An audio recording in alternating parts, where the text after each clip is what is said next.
Hello. That was my face like, are we recording? Hi, I'm Lisa. And I'm Chris. Happy Vlogmas! Oh, okay. Was that different than last time? I think it was. They're all just weird. I don't know. I love them. I love them. Okay, so, I think the theme of our Vlogmas this year is, getting to know us. So we wanted to share just different aspects of who we are with our audience. Okay. Today we're sharing, I'm sharing my TBR list, my to be read list. I really have not been carving out time for reading. And one of my things for 2022 is I want to have more time for reading. So you should know that, just like we're from a crochet and maker family, we're also from a reading family. And I remember times as a kid where we were all like in the house in different places reading, and not because, we weren't close as a family, but for us, that was like a thing we did together. Mhm. Like everyone would just be someplace reading. And, Grandma used to read those books for the Reader's Digest. Yep. So I think she had a subscription at one point. Yeah. And, I just grew up in a reading household. I grew up surrounded by books. I grew up using my local library like a lot. Yes, hardcore. So I don't know. When I encounter people who say they don't read, I've stopped judging, but I'm still just like, but how do you do it? Like, what do you do? So, but this year I have to say, took a bit of a reading hiatus because with everything that's been going on, it just occurred to me that a lot of my reading focused on a singular perspective. And I was just a little full up of that perspective. And I just felt like I needed a break. And I feel like it was a really good thing to do. And one of the things I'm going to do next year is really seek out new perspectives. And I really want to find works that are international books that maybe have been translated into English, just to hear from authors who are writing in a different mind space. Yes, a different social construct. So that's one of my things. But I'm still gonna, I will be reading a little bit of everything, but just making more of an effort to not OD on one point of view. So I'm also going to be talking about kind of tying off some of my reading from before, so that I can just launch on a new journey. Absolutely. And Crystal, you seem to be much more of a paper book person. There's a reason for that. Okay. It's not that I have a preference. I love ebooks. I wish I had an e-reader back when I was taking the subway to school every day. Wouldn't that be nice? Because then you could just have like all your books with you like all the time. I tend to read more paper books simply because I buy a lot of used books. Yeah. I don't like to pay full price for books because I think publishers are not dealing with either authors or readers fairly. So I like to get my books pre-loved, I think is the term people like to use. And I can just get them cheaper that way. I can get a book for $1 easily. So, but the ebooks that I buy, I also shop sales, and you will often find books that have been discounted to about $3 or $2. And yeah, that's what I've been doing. Snap those up as well. So I don't buy full price books unless I'm buying nonfiction, because it's just harder to get discounts on those. And if you need to read about a certain subject, or if you need to hear from a certain author, you need that particular book. Exactly. Yeah. But fiction, honey, the last time someone got more than $5 out of me for a fiction book, it's been a minute. I might have been a teenager. Oh. So I have a big bag of paper books here, is why she mentioned, but she's got a lot more digital books. Yeah, I like a digital book also because I find them easier to read. You know what? Once I got on the Kindle, I was able to blow my page up as big as I needed it. And we have like 3 sentences on the screen, and you know what? It works for her. It's usually more than 3, but it's not a lot. And I can set the paper color that is easier on my eyes. And you know what happened? I turned out I needed reading glasses a long time before I realized that's what it was. And I think you adjust things over time and don't realize, oh, wait a minute. You compensate for it. Yeah. And it was a while before I realized. And I went to the eye doctor eventually. And she goes, oh, yeah, you need a ticket on the bifocal local. I was like, thank you. Need that. Thank you. I hate when doctors think they're funny. Because they almost never are. They almost never are. Never. But I think that's why I got into reading more on the Kindle than on paper. And now I notice it. I'm like, oh, this could have been a bigger typeface. But yeah. And I also like different formats of book. And I think I tend to read more nonfiction than you do. Oh, yeah. I have a hard time in nonfiction. And it's because I feel like a lot of nonfiction authors, they want to give information, but they fail to recognize that they're still telling a story. And I'm just used to narrative storytelling. I can't just do like a recitation of facts. I tried to read this book about the collapse of Lehman Brothers, and there was a great story in there, but the author just, one of the things that they did was like in just the first 2 chapters, they introduced so many names. I couldn't keep up with who all these people were, and especially some of them would be mentioned once or maybe twice. So by the end of chapter 2, we'd met like 30 people, and I'm just like, yeah. You know what? There was a couple books when I was in college that I actually had to make a little scorecard for just to keep up with who everybody was. And I didn't want to do that. This was supposed to be leisure reading. Yeah. So, yeah, but sometimes I think, oh, I'd like to read more nonfiction, and then I read a nonfiction book, and I'm like, no, I don't. I don't want to read more nonfiction. But I feel like I get information about the real world from my nonfiction book, because the author from your fiction book. I mean, from my fiction book. Oh yeah, absolutely. So sometimes I don't feel like I'm missing anything. Sometimes fiction leads me on to, oh, I would love to find out what the real story is here. You know, sometimes the kernel of the fiction book idea is rooted in something that actually happened. And I'm like, and there's enough details that tells me, oh yeah, that really happened. Let me go look into that. And sometimes the real story is absolutely fascinating. Like, oh my God. I think we've done a lot of setup. Okay. I think we should just name some books now. That's what people pay for the ticket for. The first couple of things I'm going to read, I actually picked them up a while ago, and I just haven't gotten to them. It's one of Stephen King's newer books. It's called Revival. And it is about a guy, because it's always about a guy with Stephen King. Love you, man, but female characters once in a while. Hey, Gerald's Game, Rose Madder. And you know I love me some Rose Madder. The one Dolores about Claiborne. Yeah, Dolores Claiborne. Occasionally. Every once in a while. Christine. But it's about a right-wing preacher and how the magical world interacts with him. So I'm going to check it out, because I have literally been reading Stephen King since I was 12 years old. Yeah, I read The Outsider this year, and I liked it. And I have had this one for a minute. I actually got this at Secondhand Books. Yeah. There's a bookstore right down the street from our shop. When I read that, I got it from the library. We had a really good library. I was spoiled. I didn't know. I thought everyone's library was like that, and it's not. But we lived 6 blocks away from the main library for the borough of Queens. So it wasn't you know what? You don't remember our library from Queens Village. No, I was spoiled. Yeah. That library, I remember the first time I went to the main library in Queens. And our little library in Queens Village was 2 rooms. The adult room and the children's room. Oh, no. And they had lots of stuff there. I mean, when I was a little kid, I felt very, complete in terms of what I was reading. But I remember when I got my card changed over. When you turn 12, you get a card that's with your parents' permission that says you can go over to the adult side and pick books from there. And it was like a moment. And then I discovered the main library.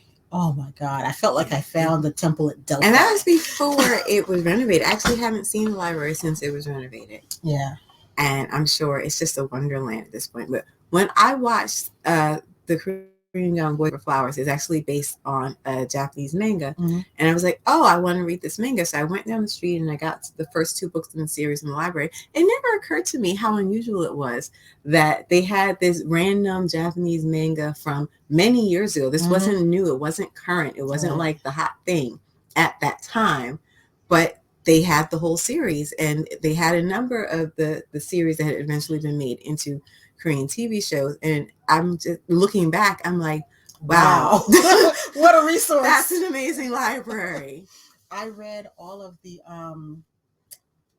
Neil Gaiman comics. Sandman. Yeah. From the library, because I didn't even know they existed. I think I still, you know what? After a while, they collected up those kind of comics in these omnibus, and they had a whole section of them. And I was walking by one day, and I think the picture got my attention, and I started reading, and I became obsessed with the Sandman.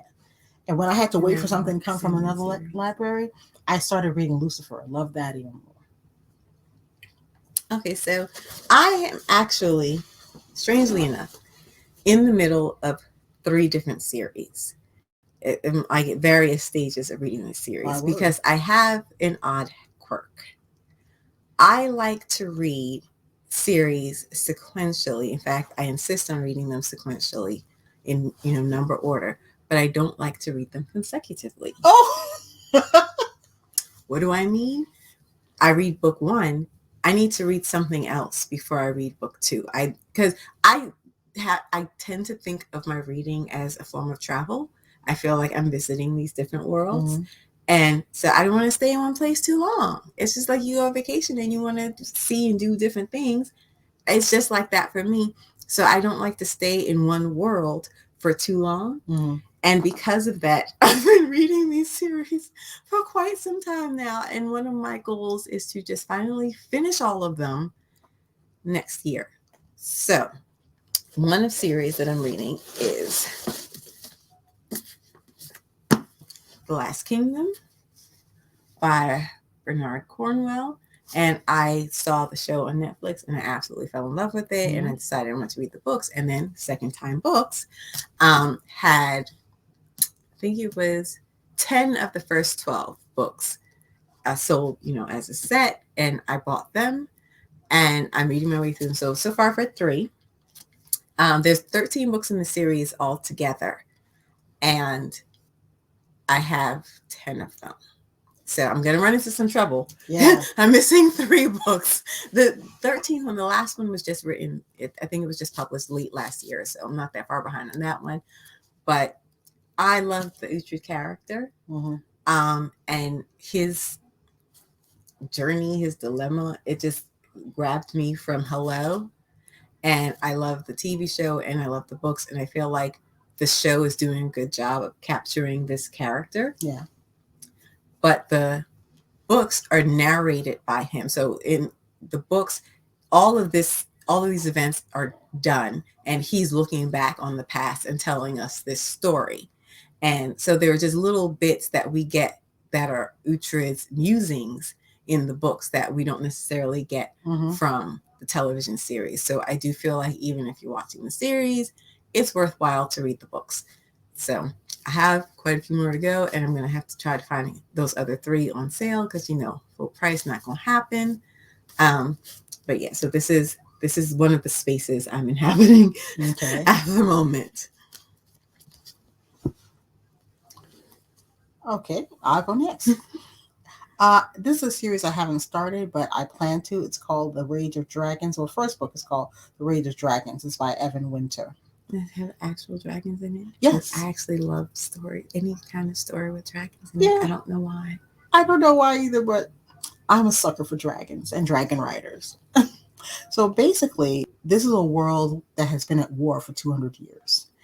And everyone has a part to play, and you're kind of predestined into your part. But this young boy, Tao, he doesn't kind of fit in any of the categories. So he plans to get himself injured early on as possible and then settle down and get married and be out of the war. That's one way to do it. And I really love the idea of the the person who's running away from being a hero. I'm not mad. I'm not not mad about at that at all. all. He's like, I'm gonna get myself injured and Heroes be out don't right live away. long. So I am looking forward to reading this. So of course, just because he's looking to not be any sort of hero, he's going to eventually emerge and be dragged kicking and screaming into this war. But so far it is a 3-book series, and I'm looking very much forward to reading that. That is A Rage of Dragons by Evan Winter, and it's available on Shelby in the bookstore. Okay, so the next series that I'm reading, and don't think you know me, but it's Dune. And I say don't think you know me because don't think I just picked this up because they made this movie. I've been on Dune from jump. When I was a kid, I saw the original movie, and we only had the first 2 books in the house, and I easily distracted, get my head turned by all kinds of books. So yeah, I'm a book slut. I am. So I tomcat around with all of these books. All of them. So I only read the first 2 books in the series as a kid, and I wanted to read all of the ones that are by Frank Herbert himself. Because, disclaimer, I've read the first Brian Herbert book, and I would like Brian to get his own world.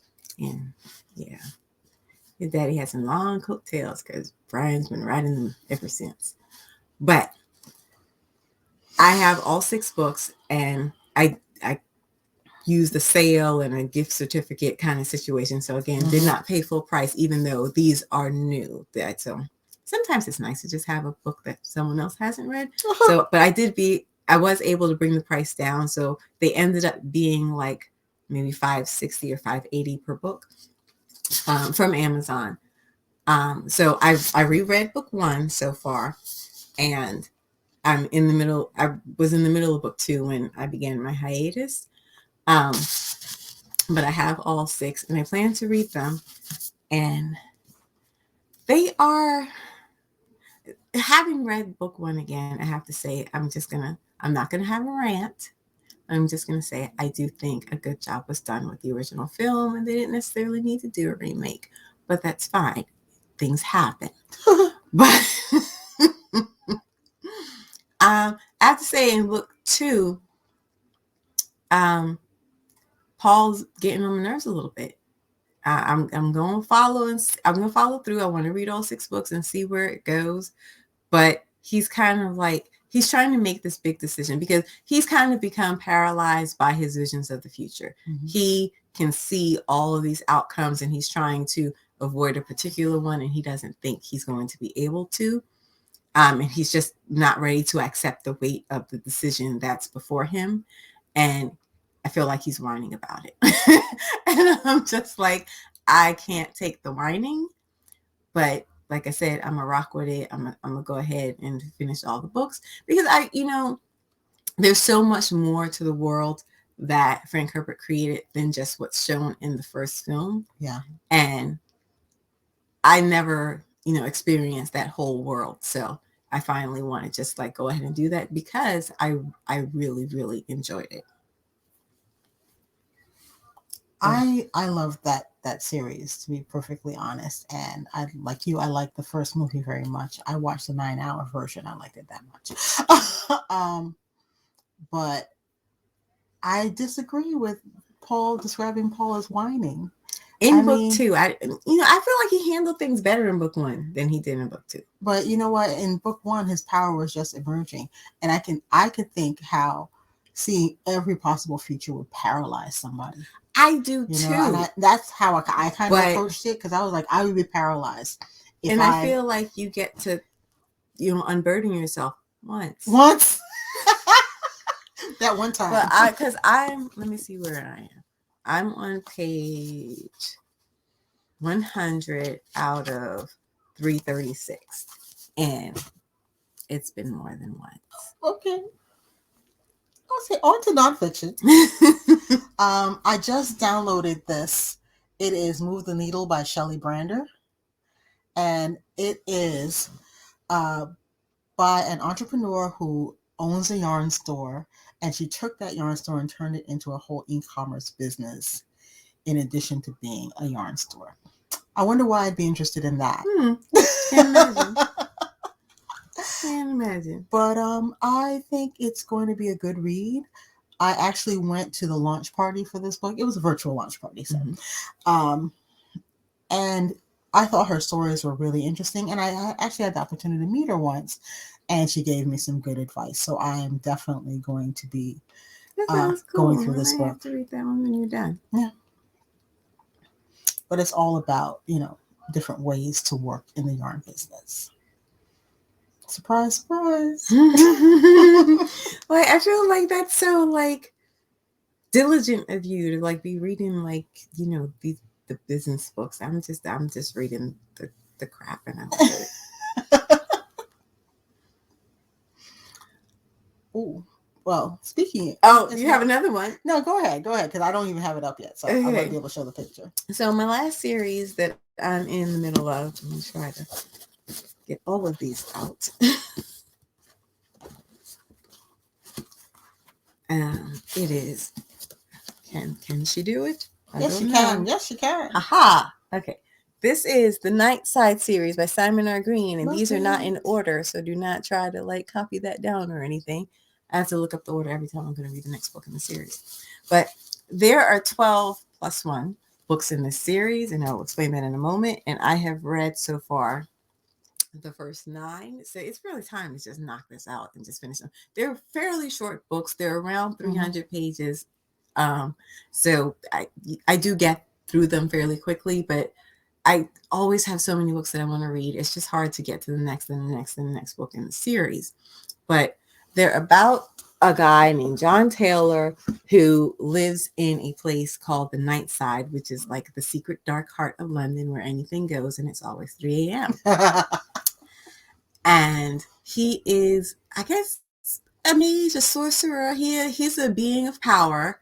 And the first half of the series has to do with the unknown identity of his mother and his search for that information and all the fallout from him trying to find out who his mother is. Because he sometimes he'll ask an angel, he'll ask a demon, he'll ask a sorcerer, and it's just like, oh, we are not talking about your mama. And the more people he encountered who wouldn't discuss it, it really got me into the story. And then I felt like when we finally learned who and what his mother is, the payoff was good. I was like, oh, didn't see that. So, and then the second half of the series deals with a power vacuum that occurs in the Nightside. And again, this is more fallout from the situation with his mother and how he's operating now in this power vacuum and what role he's going to eventually play in the future of the Nightside. The books are really, really dark. They're very, I would say gory or gruesome if gory or gruesome bothered me. But for other people who might have a problem with that, you should know there's blood, there's death, there's, chaos and mayhem. But he's the kind of character who has this really wry sense of humor. So sometimes the humor doesn't play well against the things that are happening. The books could use a little updating. I would love to see this as a television series. But again, like I said, the books could use a little updating. There's the main woman in the story. She's got the whole tortured past and she's been a victim and the whole, and we cannot do that, but okay, fine. But I ultimately want to see what the fate of the Nightside is going to be. And that's what's keeping me reading. And I say it's 12 plus 1 books because this author has also written another series about modern day druids. And that is also a 12-book series. And apparently he has written a 13th book that both combines and concludes both series. I remember hearing about that. Yes. So each series is kind of 12 plus 1 because they are sharing their 13th book. So it's a bit of a covalent bond there. But so I'm wondering if that 13th book is optional, because here's the thing. I feel like, because I remember I said I insist on reading series sequentially. And if I were to read the 13th book, well, I haven't read 1 through 12 in the Druid series. But you know what? So I won't know any of those characters and what's led up to them being where they are at the start of book 13 and I don't know if I can handle that. Some of the Nightside books, though, they kind of end abruptly. You need to get to the next book. So I don't know. But you know what? He wrote this series a while back, and then wrote book 13 after he finished the whole Druid series. So I feel like maybe book 12 just kind of ends well enough that I don't have to read book 13. I don't know. I won't know until I read book 12 in this series. Yeah. We'll see. But right now, because I should say, I sourced there's 12 books. I sourced, I think, about 10 of them from used book sales. And it took me the better part of a year to get all of them because I got the first one free at New York Comic Con. And I really liked it. And I know why they gave it out free because they're like, oh, there's 12 more of these. We're going to get her money. No, you didn't. And I don't want to have to do that again for the Druid series. So I relaxed the rule. I might be in a bit of a pickle. And when I was reading the Nightside, I could not find them all in order. So I just read them in the order I found them. I can't do that. I can't. What I'm trying to think, there was one series where I did read one book out of order because it was the book that I had. Because when you buy books used, they're not just laid out in numerical order waiting for you. And I was mad. I was like, when I read that, I wish I could remember which book it was. I really want to speak about it in specifics. But I read one book out of order, and it struck me that I would have enjoyed it better had I started with book 1. So it just reinforced my sequential reading requirement. And so I read book 1 and then I started looking for them at used book sales. And I didn't read anything else in the series until I had all of them because I didn't want to get strung out and then not have the next book to read. So I had that whole series on hold before I was able to continue reading it because I wanted to have all 12 books before I peaked. Oh, wow. Okay. I'm glad I did that, though. But now it's time to finish it because it's been going on for a while. Because I said I got them at used book sales. Child, when do you think is the last time I've been to a used book sale? Oh, it's been a minute. So it's time to just wrap this up. So I want to just read and tie off all 3 of these series: The Last Kingdom, Dune, Nightside, and then move forward. Well, I have one You're still reading Patricia Briggs? I certainly am. That's the mechanic? No, I don't read Mercy Thompson anymore. Which one is this? This is Alpha and Omega. Okay. Anyway, so I just finished Alpha and Omega. It's not called Alpha and Omega. It's an Alpha and Omega series. It's called Wild Sign. There we go. By Patricia Briggs. It is about this woman and her husband who are part of a werewolf pack, but a very special werewolf pack. It's a pack that is run by the top werewolf in all of North America. And it's a pack where problematic wolves go to live out their lives or die. Wolves who are having control issues, wolves who have had extreme trauma, wolves with issues, PTSD wolves. And the main character is a woman called, oh wow, I'm having a brain fart. I'll tell you right now. Anna Latham. Duh. I don't know how I forgot that. Oh, Anna Latham, who was rescued from a terrible pack in Chicago, marries the son of the head werewolf, and lives eventfully ever after. Okay. That's one way to put it. Her husband, Charles, is Native American. Well, he's half Native American, half Welsh. He was born a shapeshifter, and he is actually the enforcer for his father's pack. And whenever he and Anna have to go out on a mission of one kind or another, they're only sent out on the most dangerous cases. And they have to go find this group of people that just disappeared, like Roanoke. And it didn't actually disappear. They didn't actually disappear. Come to find out, they moved in with the neighboring Indians. Pardon me, the neighboring Native Americans, who were decent human beings, saw them starving and said, just come stay with us. There's a study about the DNA of those people, the Lumbee people in that area. When they check the DNA, yep, there they are. Anyway. Surprise. Yes, and apparently the Native Americans in that area have been saying this for a couple of generations now. No, they're like, no, they moved in with us. And they're like, no, where are they? Anyway, moving on. Anyway, this group of people have disappeared. Things are very strange in the woods where they've disappeared, and Anna and her husband go to resolve what happened to these people. And in the course of that story, they live in an alternate reality where there are werewolves, there are witches, there are vampires, and there are fae. The world only knows about witches, werewolves, and fae. The vampires have decided not to go public yet. So these people have to balance all sorts of interests. There was recently a war with the fae. There's still fallout coming from that. They're now having to hold off the government because the government thinks that, oh, we can't work with the fae. We've just messed that up.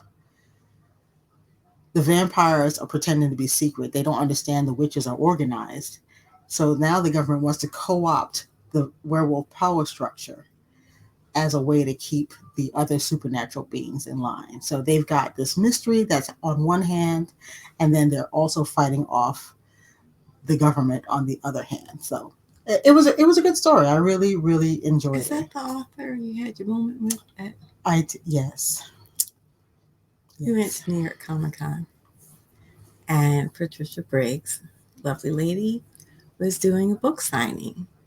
And Lisa had been reading like all of her books. So by that point, she was a fan. She was a hardcore fan. So we stand in line and we get to the front of the line where, Patricia Briggs is going to sign a book for Lisa. And Lisa goes, okay, I just have to tell you this. And poor Patricia Briggs, because Lisa caught both of us by surprise, me and Patricia. I was holding it in. Patricia Briggs looks up and goes, like she didn't know what was coming. And I was like, oh no, she scared the woman. And Lisa is just like, oh my gosh, I'm such a fan and I love your books and blah, blah, blah. And so she's just like saying all these chipper fun things. But she scared the author before she did it. And I'm like, couldn't you have just said, oh, hi, I really like your books? But no, she gave the poor woman a fright. I'm shy and I'm excitable. So between being shy and excitable, so I was just like, in my mind, I was actually hopping up and down while we were standing in the line. And I have no idea. I'd read one Patricia Briggs book. It wasn't for me. So I was just like, okay, I know Lisa likes this author. So, we'll go get the autograph. In my mind, I had already been hopping up and down and doing a little dance. And I felt like pressure was rising. But I'm also like, oh my gosh. But she didn't realize that she'd actually startled this woman because she didn't see. I told her afterwards that the woman like drew back and she's like, she did? And yeah, so hopefully Lisa will work on that. Like, who did we meet? What was his name? The guy who wrote the Repairman Jack books. Yeah, I love Repairman Jack. And one of his books is over here. I can't remember his name, but I felt so shy in front of him. I was like, Crystal, go talk to him. Yeah. And I was like, but he's right here. He wasn't talking to anyone. He wasn't busy. He was at I was so excited and to have met him. Like, but he's right here. Why don't you go? And she's like, no, I can't. And so, and mind you, this man is like 2 steps away from us and can clearly hear everything we're saying. No, I didn't think he could at the time. And it's just politely pretending that we're not having this conversation about who's going to go talk to him. So finally, I went over because, she's my sister and I will do that. And I hadn't read as much of his work as she had, but he did write this one short story called Soft that I really, really liked. Oh, yeah. And so I just told him, I really liked the story. And he told me about, where he got the idea from. And we had a little conversation about horror and the state of like horror novels at the time. And Lisa was just standing there like in awe, being weird. And then finally she's just like, oh, I'm such a fan. I really enjoy your work. I'm this close to it. But it took her like a good 10 minutes before she could speak. And I'm just like, I couldn't speak to Lou Ferrigno at all. Yeah. She had a moment because he was doing a signing. And I was like, oh, she's like, oh, Lou Ferrigno. I was like, oh, really? I was like, okay, let's go get an autograph. And she literally goes, no, I can't. And He I was was my like, childhood Hulk. What are you talking about? I was like, but we're right here, and there isn't much of a line. So if you want, we can just go get an I autograph. was like, no, And no. she couldn't move. Yeah, she was doing that. and I remember I said, really, Lou Ferrigno? He was my childhood Hulk. Okay. Thank God like, Bill Bixby wasn't there. I'd have fainted dead away. Yeah, so she has these moments sometimes, which always surprises me because she's always able to just like converse with people. And so when she has like her little fangirl episodes, I'm like, really? But like, here's your chance to meet the person. So why don't you just, talk to them? I'm just so overwhelmed and overcome. It's like, oh my God. You know what? You know how little kids, they love Mickey Mouse, but when they see Mickey Mouse at Disney World, they freak out. That's how I feel. Mickey Mouse kisses me on the forehead. That's how I feel. I'm like, it's Mickey, and he's life size. Yeah. So we've embarrassed ourselves at Comic-Con a few times. It's okay though. I think Patricia Briggs recovered. She did. we tweeted each other after that. Okay, good. Yeah. Once she decided you weren't a psycho. Yeah. When she decided I wasn't a psycho. But yeah, I didn't know you were still reading Patricia Briggs. Yeah. So how many series does she have going right now? I think she's just doing the 2. Mercy Thompson and she's still doing Mercy Thompson? Yeah. Man. The Fae War is a focus of Mercy Thompson. Mm-hmm. And in the Anna Latham So books, they're in the same world. They're in the same world. They know each other. Okay. Mercy's pack is a subordinate pack of the Maroc. Okay. I only read the first book in the Mercy series, and it was, okay. But you know what? I'm not into paranormal romance. I like what do they call it? Urban fantasy. Yes, I like urban fantasy, and you would think, oh, same thing, but no, it's not the same. It's not the same. I don't mind paranormal romance, but I don't want the whole point to be the romance. That is the point.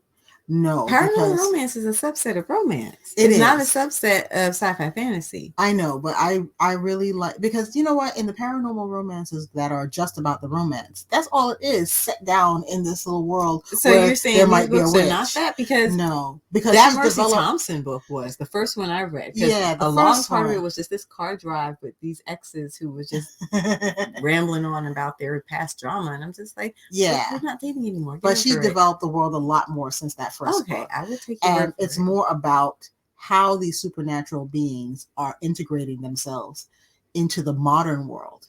See, and one of the things I like urban fantasy because I love seeing how magic interacts with the contemporary world. Mm-hmm. I'm always a sucker for that, because so much of any kind of magical story tends to be set in the past. It's always like the pseudo medieval world. And I'm like, that's not a lot of it tends to be stories where all they have is magic. Right. I like stories where we have magic and science side by side.